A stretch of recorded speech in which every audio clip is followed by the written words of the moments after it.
Croeso and welcome, listeners, to another edition of Tales for Wales, the pod that never fails to be a bloody good laugh, while sprinkling a little bit of Welsh history into your life as well. I'm Jack, and as usual, I'm joined by my good friend Franks, and today we're going to be chatting about the Battle of Crug Mawr. Yes, an epic struggle between the Welsh and the Normans, way back in the 1100s. But first, what have you been up to, mate? Whenever I hear the name Norman, I always think of Norman Price from Samtan. Just picture it's loads of Well, that very much was their intention, I think, when they sort of congealed together. Norman Price it is, ma'am. Oh, bloody Welsh, get out of here now, then.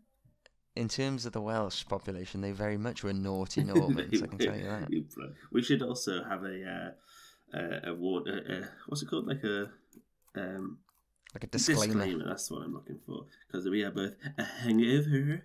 Because we're cool rock star podcasters. Oh, mate, any podcaster who doesn't record an episode when they're not hungover is a fucking loser virgin. And most podcasters are loser virgins, so... So, the proof's in the pudding, there and there. It is so embarrassing to tell anybody, oh, actually, I've got a podcast. We don't tell anybody, do we? So embarrassed. No, we keep it very much under lock and key, and only the internet knows. The no internet, one else. you know. Our close friends and confidants, we don't tell them a word. So we're both hungover today. You had a biggie. You had a big biggie. Oh. You when you walked through the door just now, for the listeners, we are recording in the same house but in different rooms to stop our shitty little mics overcrossing. Yeah. But Frank's walked through the door and he said, "Wow, you look like shit." He did, and he wasn't wrong. He wasn't wrong. I do look like shit. I had a bit. No, I had a medium. I didn't even have a biggie. I just had a lot of cocktails, and they always fucking ruined me the next day. So it's all the vitamins in it, mate. All that juice. All that big juice. I had a dirty martini last night, which I thought, because the other guy had one, I thought, I'll try and be cool. And I had a gin dirty martini. And have you ever had one before? What is a dirty martini? I was just about to ask. It's martini, which I asked the barman. I went, "Oh, what is martini?" And he went, "I don't know." So I said, "Oh, brilliant." So I I think it's martini, gin, vermouth, and then olive juice. You know, like olive brine. Oh, yeah. What? Yeah, just that. In a drink? To drink? I did look at it. Is this some sort of prank? Have I been pranked? Yeah. Oh, I see. It's a ruse. Were you up north or something? They went, "Oh, it's a joke." Some bastard here, have this fucking piss juice. Yeah, I bet you'll fucking drink brine, won't you? So I had that, and it was fucking horrible, as you'd expect. And I had to gulp it down because I don't waste. And then I was just on everything from there. I had one called Pillow Talk, and I'd asked a man for a pillow talk, which was, not for the first time. My partner was pretty smashed, which did mean I was allowed to McDonald's last night and this morning. So, beauty. Thank you very much. She's quite into her health stuff, so when I eat like a fucking vile cretin, she's usually not on board with it, but today, welcome to my world. I got up and I made my father-in-law and myself a sausage sarnie. Beautiful. Right, which was lovely. I completely forgot that I told my brother to come over at cock o'clock with a breakfast roll from Greg's. So we finished the sausage sandwich. Went, "Oh, there we are. That's me full." And then my brother went, "Hello," and he was like, "I got these breakfast rolls for you." Was he on it and last night with you? No, we tried to tempt him, but he was too much of a fan. For the audience, cock o'clock means early in the morning.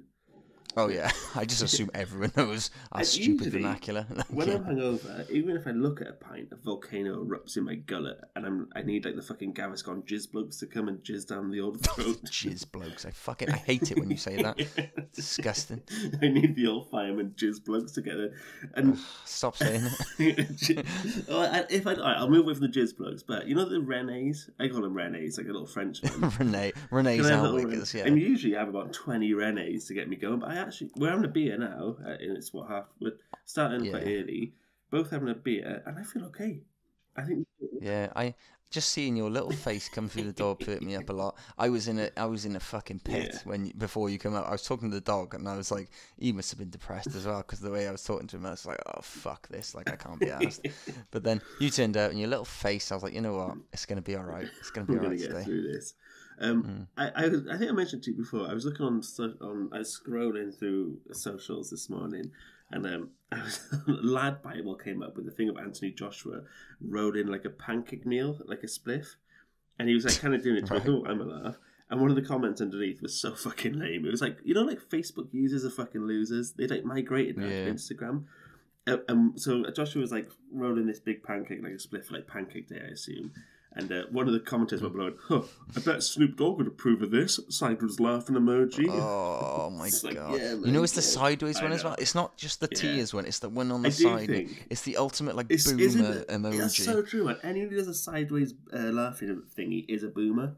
It's such an old, I can't understand why, but the sideways laughing emoji is so boomer. I know exactly what you mean. I couldn't explain to you why that is like an older generation's version of the laughing emoji. But just use the straight on, nice and level, laughing, crying face. They're one step away from being like EDL or something like that with the old laugh inside. I mean, that's quite a strong accusation. But that is a huge, huge take take. That back. But just tired.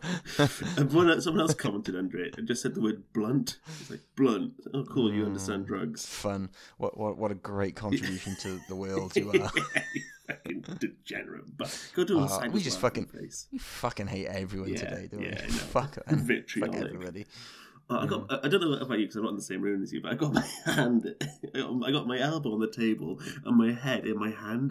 I'm not even looking at anything. Hey mate, if I'd have bothered to plug the desk in, right, you can adjust the height of the desk. It's a bloody little. Yeah. I nicked it from Amy's work. Apparently, guess how much that would cost if you got it new?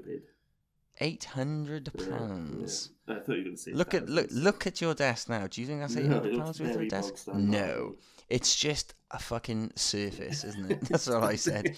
That's your attitude to a lot of stuff, though, isn't it? It's fucking surface, isn't it? It's just food. It's just love. It's just feeling. Love whatever. is just a surface. Just a surface that we have to live with. All right, should we get going? I can already feel myself. Oh yeah, let's get this fucking done, shall we? Yeah. All right, there's a battle done. Right.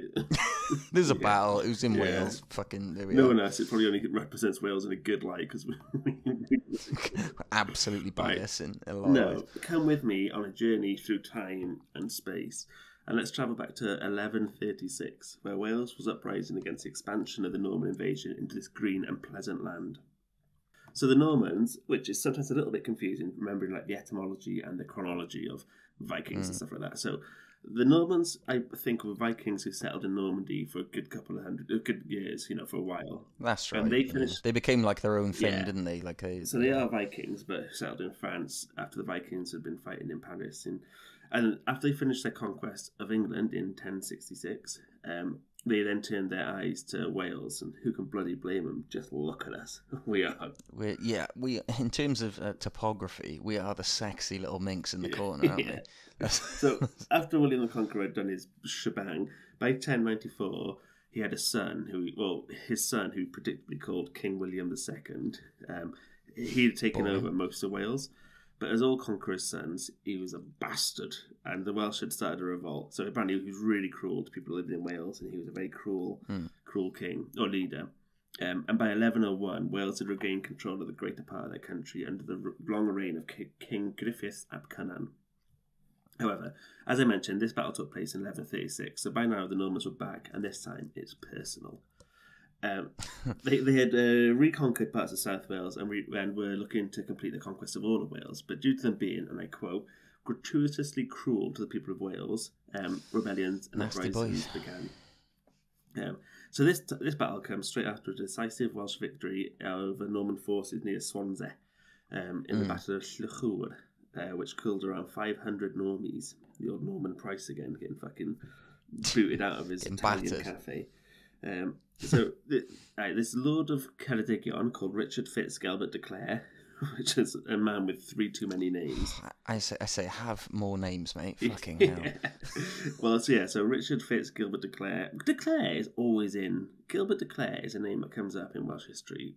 Fuck ton. Yeah, he must have a strong lineage through the country, but he's declared, like you said, does come up in a couple of other episodes. I think he is. He's around with. It must be his family, but it's around 100 years later for Clintood and other people.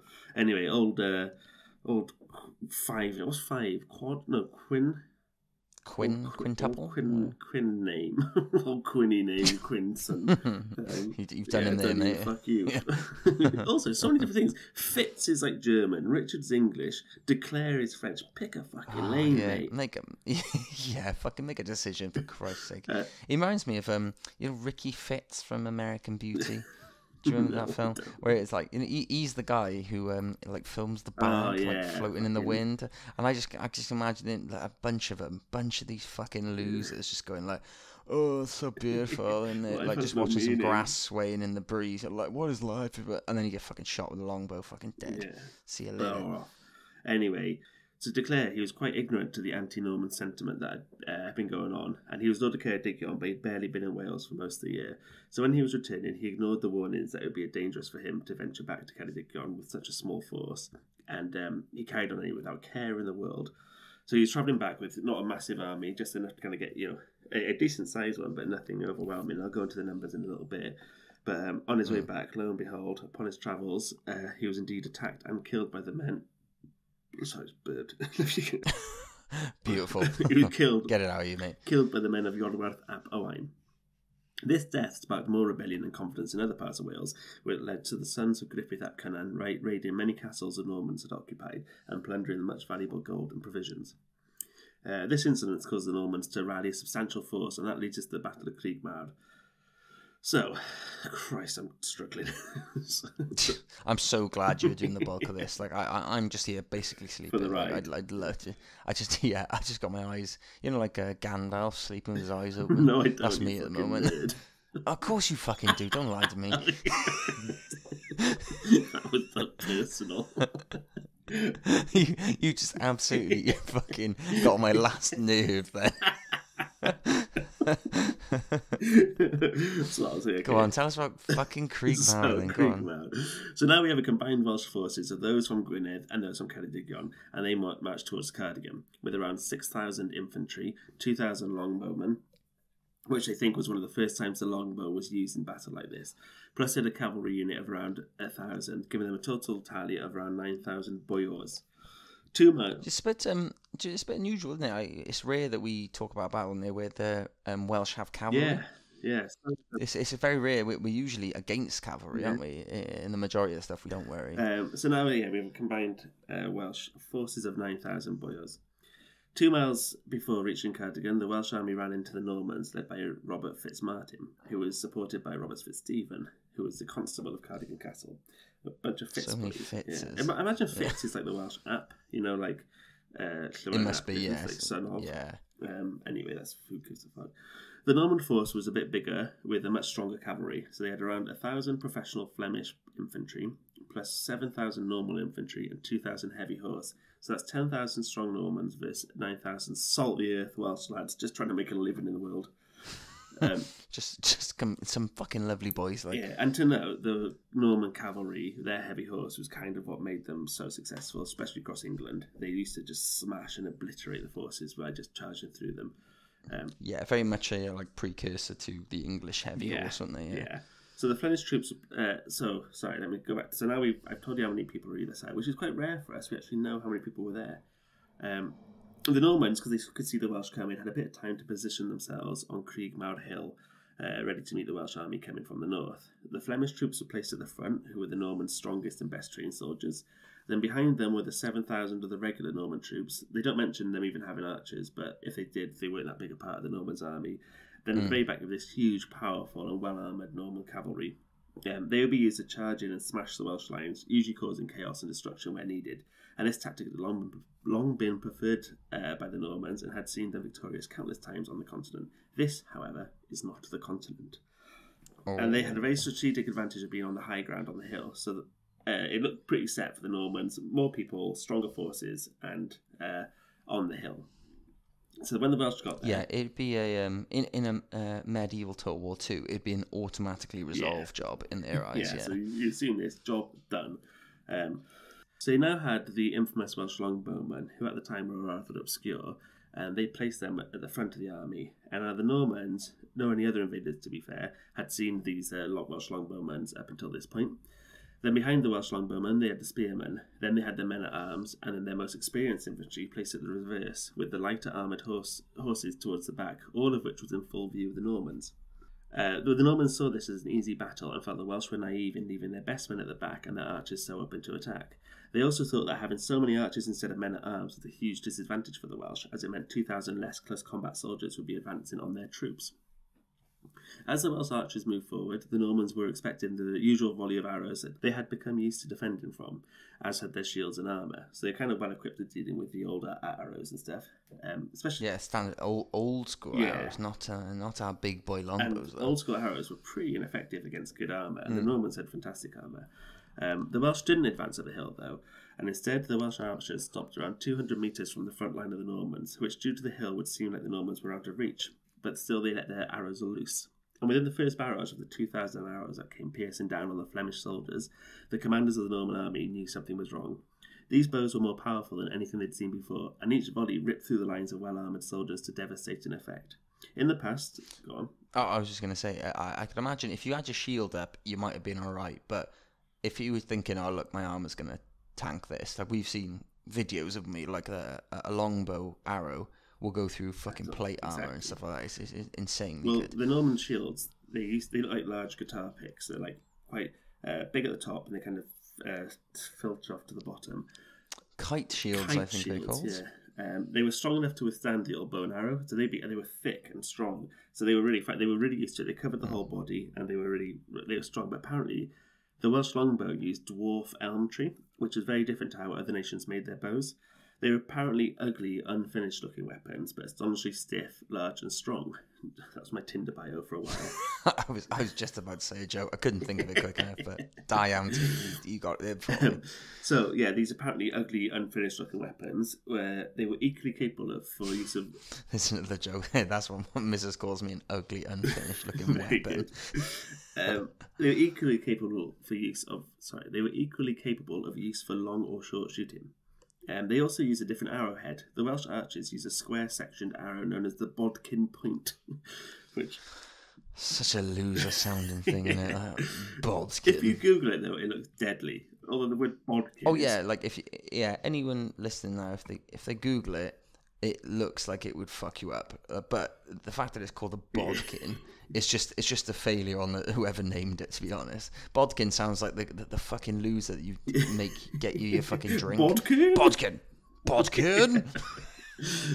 Fetch me my prawn crackers. That's what they were famous for back in the Middle Ages. I'd say prawn. I really. You know what I was trying to say? Pork scratchings. Oh, that'd be bad. Again, as if they had them. In well, at least they feel medieval because they're fucking awful. I love them. Oh yeah. But and let me try and describe a bodkin to people who don't Google it. So you used to have like the broad heads, which are those triangle ones that you kind of imagine if you're drawing a bow and arrow, that's what you'd have with them. Mm. And then you kind of get tapered versions of the broad head. This one here was like the top of a spear. They're like small spears with like 3-inch long shards of metal at the end that are really sharp and piercing. They can fly through body armour. And they are like little daggers. You are throwing daggers at people, but with a velocity of a bow. You're quite right there. It's literally like the tip of a spear on the tip of an arrow, isn't it? Like it's just could fucking get through anything. And they but the shit is called a bodkin. Anyway, the Flemish, who were at the front of the Normans, were now being mowed down by this barrage of arrows. And Fitzmartin, the leader of the Normans, he quickly realised that the best troops were being cut down, so he plugged the gaps of the infantry position behind the Flemish. The issue is, though, with the second line of infantry, they were far less armoured than the Flemish dead they were trying to replace, which means they were now even more exposed and taking huge casualties.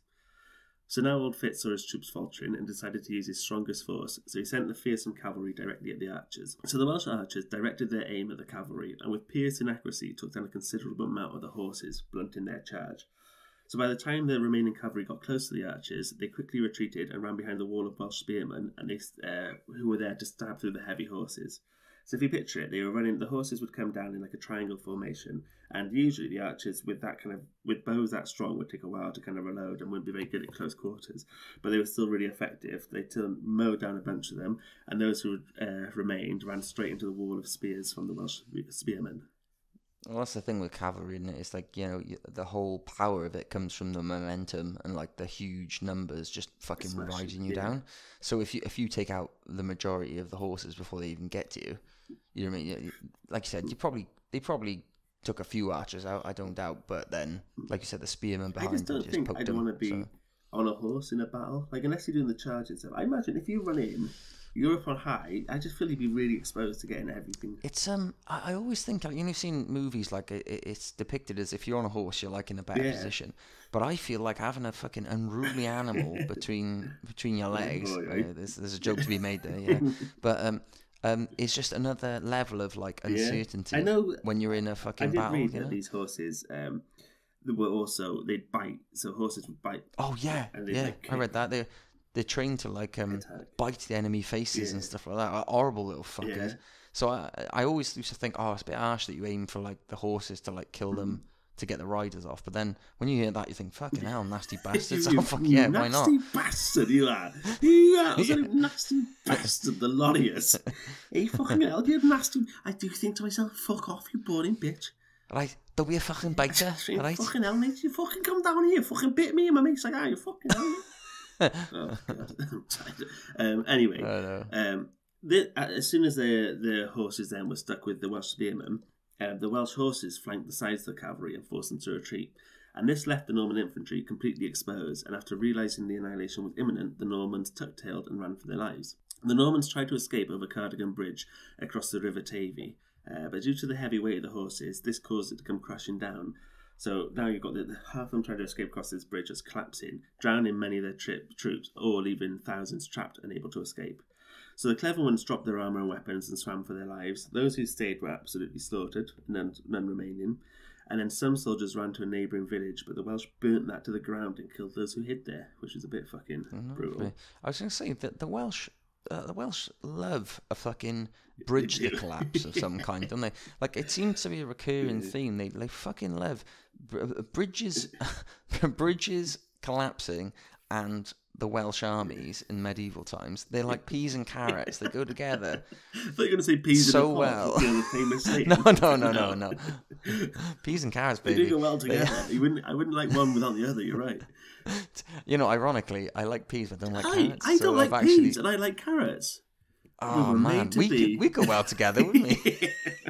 You can have my peas and I can have your carrots. I digress.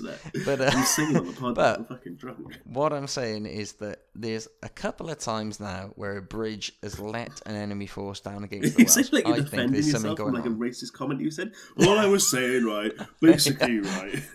If you look back at my actual comment, it actually wasn't that bad, right? Anyway. And then we go quickly into the aftermath before we can wrap this up and get on the bevs. So although the Normans held on to Cardigan Castle, the battle was a disaster for them. It was the biggest fighting force in the area had been their biggest fighting force in the area had been destroyed, and it proved the superiority of the longbow, something the Normans couldn't match. They lost around 3,000 soldiers, and the Norman influence waned for around 20 years after the battle. And in 1157, Henry II took up the fight. Multiple defeats set him back further, and it wasn't until King Henry III invaded Wales in 1241 that some semblance of English control was created. Yeah, basically, like you said, they put all their eggies in one basket, didn't they? And then they got fucked a bit, and they had to. Well, they didn't calm it. They were fucked, weren't they? The Normans, and then it was the English. Right? Yeah. So it's kind of what the Normans then kind of settled into what was England. That's right. Yeah, what was modern England? Or not modern, but you know what I mean. Yeah. So they were called the Plantagenet monarchs. They were the ones who ruled. Stupid name. They started Henry II in 1154 to Richard III, who came to end in 1485, and then after that, no one even cares until like number 8 or maybe 7. Like second, you're well behind, man. Yeah. So some key points. Is there anything you want to say that I've missed out so far? I don't think so. One point I want to say that one of the leaders in the Welsh army in this battle was Owen ap Griffith. All right. Now it's easy to get confused with a lot of Welsh leaders because they're all called fucking Owain or Llywelyn, and usually the name after ap is something similar as well. So Owen ap Griffith was known as Owen the Great, and he was grandfather of Llywelyn Fawr, Llywelyn the Great. So there's like a lineage of like cool. of like fucking badass Welsh leaders that fought battles Well, if you against think incursions. from here, so what's this, the 1100s, and then it just feels like Wales for like 200 or even more than that, because this happened before. So it's just been constantly fighting. Like Wales was just constantly fighting. Absolutely. You know, we anyone who's listened to our previous episode about on Clapan, like that it was a sport that was devised in for peacetime to keep people like, you know, sort of ready for war. I was like, when was there ever peacetime? Yeah. It feels like we're constantly fucking being invaded or something. You had this. You had then you had Henry Henry II and Edward I and all these people, and you know King Henry III, and then it wasn't until 1282 is when Llewellyn died, wasn't it? And then in the 1400 to 1415 was Owain Glyndŵr, and then after that, across all of the UK, things kind of calmed down. I know the Scottish fought against Henry VIII, pretty much throughout his reign, but it didn't really involve Wales. It was kind of subjugated by then anyway. So it does feel like for 400 years or whatever, just constant fucking warfare. And then before that, you know, there was the Romans. It was what were they called, the Silures, like Silures or whatever. The South Walian Celts, and they.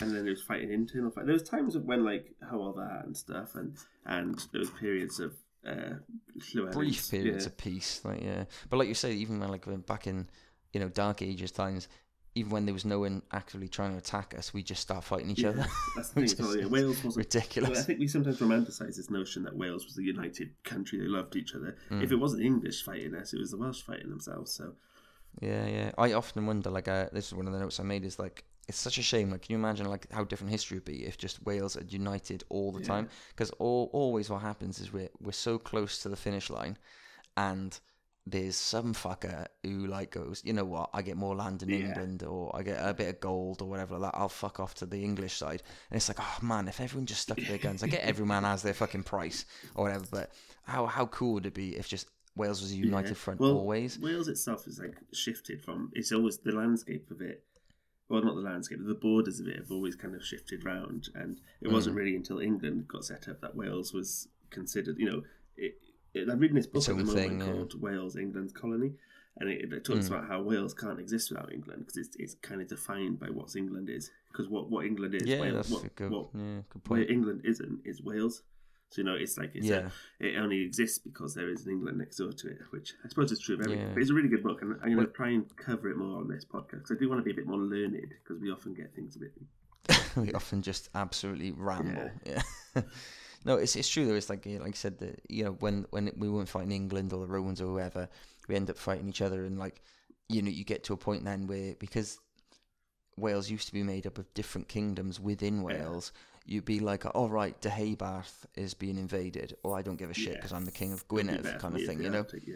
It'd be better because they're getting a bit ballsy. I want their power to wane while I get strong, you know. And whereas, like you said, we romanticize it sometimes, thinking we're like a united Wales the entire time, but it really isn't. Well, one of the things I did read was, once again, the Welsh survived a lot of the resistance from the Normans due to the country being so wild and untamable and difficult to navigate. So unless you were born on the land, because the Wales used to be one of the big Jurassic forests. It used to be a really, you know, most of it was completely covered in forest.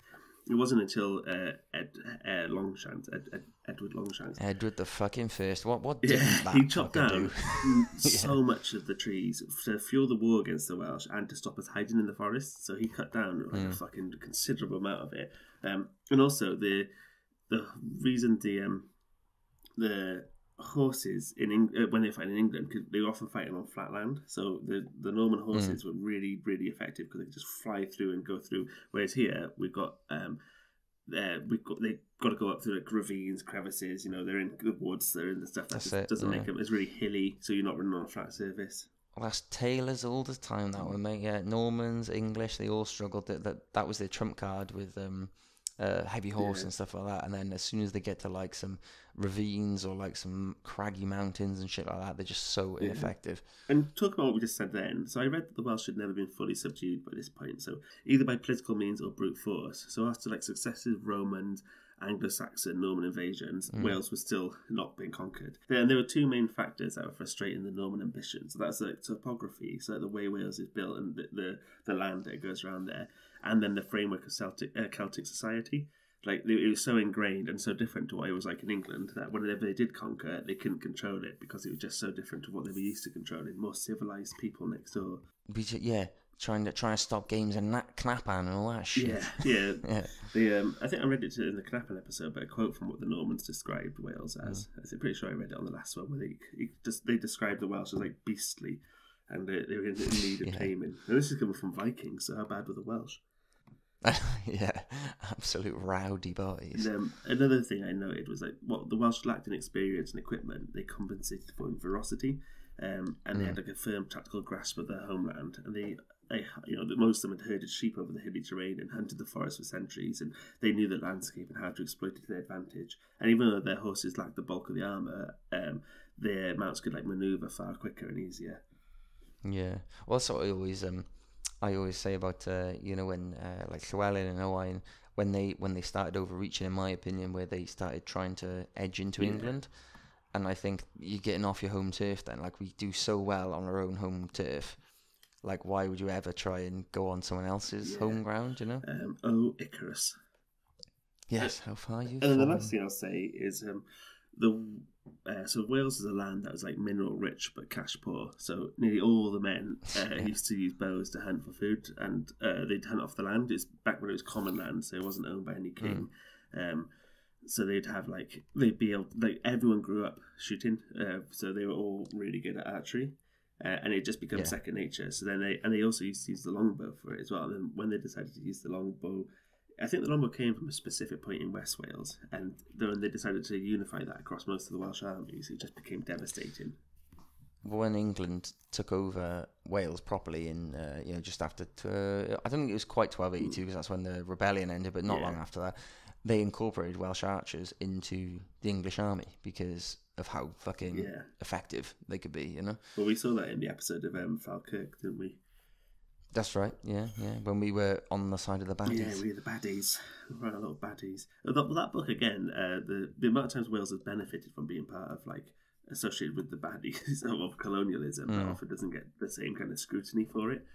It's a really good book, so I recommend anybody who's enjoying Welsh history to have it, because I've got quite a maybe biased view of Welsh history. Reading this was a bit more of an eye-opener to think of, actually. You're fucking English by nature, and I hate the Welsh. I deplore my own self-being.